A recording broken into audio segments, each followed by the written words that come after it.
So now we're going to roll into the bonus ones. Bonus, massive mistake number 6. Now, guys, I think this is actually the most important piece.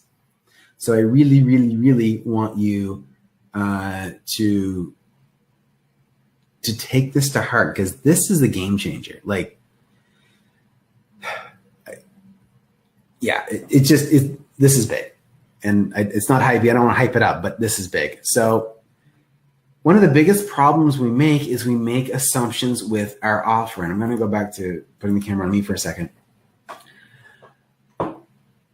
When we're in a 60-minute strategy session, we get to know somebody, or we think we do, and we start to make assumptions. And if we have any hesitation at all about making an offer or that sales pitch, we're going to hesitate. We're going to shift. And what happens is, maybe I'm on a call with somebody and I'm just convinced that they're broke. Well, maybe I'm going to think, well, I don't want to offer them a high-end service because I know they're going to say no because of cost. Well, the fact is I don't know that for sure, right? And so if I make that assumption and I don't give them the offer, I don't invite them to the level of support that might be the total game changer for them. 1, I'm being selfish. But 2, I'm not even giving them the chance to decide. And well, 1, that's just not cool. But 2, it doesn't benefit them and it doesn't benefit you, right? So let's go back to our slideshow.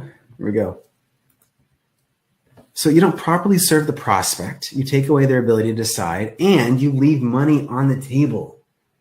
If you make a sale of a $500 product to someone and they buy it, but they were willing to invest $30,000 in your support, well, they're not going to get the results from that $500 product, right? If the support that they wanted is at a level of like $30,000, like that's hand-holding, that's high-level systems, right? And if that's what they need, it's on you to make sure they at least get that decision. So here's the rule that I set out for myself, for my clients.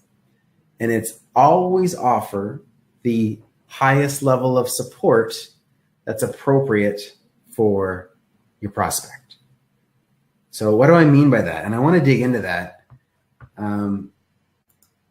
because it's just such a huge deal.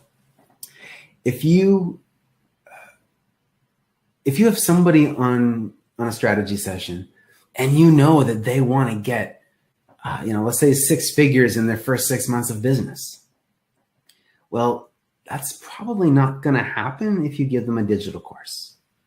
So I don't care if you think that they don't have any money, or you think that timing's not right for them, or you've already listened to all the reasons that things aren't going well in their life and you've decided that they're not ready.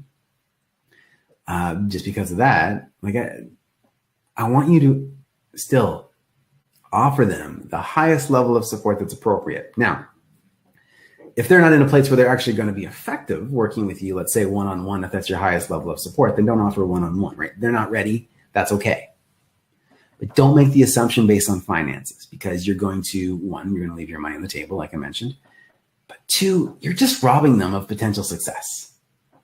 So I'm going to be kind of direct here, guys. Just offer them the highest level. Like, don't be scared of price. Give people the option. I've had lots of people that I've offered one-on-one services to, and it turned out that it wasn't right for them. And it was because they couldn't afford it. That's great. But there were some people that I offered it to that I was sure was going to say no. And they said yes. And it's amazing because we make these assumptions. And somebody might say, they're having problems paying the bills this month. There is something, a check is late coming in or whatever. But you might not know that they've got piles of investments just waiting to be put in a place where they can get a greater level of return. And investing in yourself is one of the only places I know that you've got full control over your return on investment, right? So just don't take that opportunity away from people, okay? So sorry, that was kind of my plea, but I think hopefully it hit my point home. You want to give people that opportunity. Don't rob them of their choice. And massive mistake number 7 is not asking for referrals. Now, it's interesting because we talk about giving a high level of service. Hey, Rick, a high level of service that is going to help, create this amazing experience for our clients. And then at the end, we don't bother asking if they have anyone else that they think would enjoy that same experience. So this is what happens: is we miss an opportunity to serve other people. I went too far. Oh, well, okay. Ask for the call-ins. Before I jump into that, though, let me go back to my screen. The structure of the strategy sessions that I'm teaching here, is designed to add massive value to your prospects and clients.